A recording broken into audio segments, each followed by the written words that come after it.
So so you have like three big jobs, right?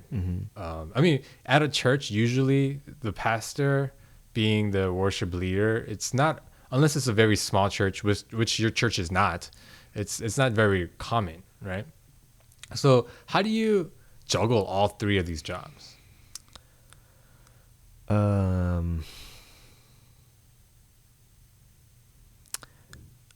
I don't hardly.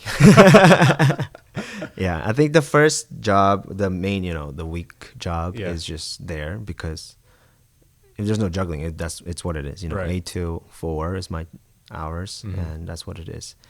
And so after my time there at 4, I come home. It's 4:30. Between 4:30 till 7-ish is my time with my kids. Yeah. And then we put them to sleep.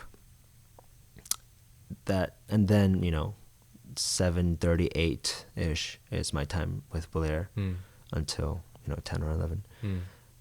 So Friday, Saturday, Sundays I'm at church pretty much. So Friday I go to church I leave home at 5:30. So I don't really it's just work and then church right away. Yeah. And then Saturday I'm at church it was usually from 2 to like 6-ish. And then Sundays, all day until like 2 p.m. from the morning. Yeah.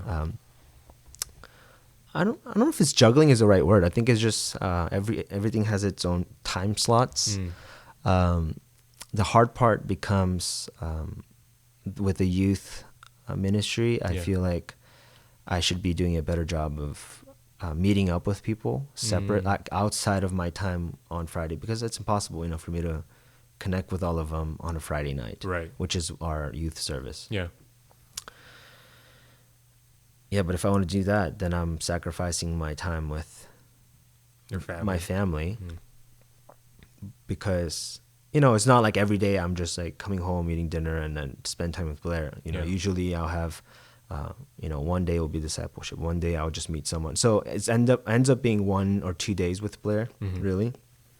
And so to add student meeting in that time, I just feel like then I'm literally not spending any time with Blair or quality time. We're in the same space, but we're so busy when it's like between 4 to 7, we're just like playing with the kids or like figuring out what they want, and she's making dinner while I'm trying to take care of them, right?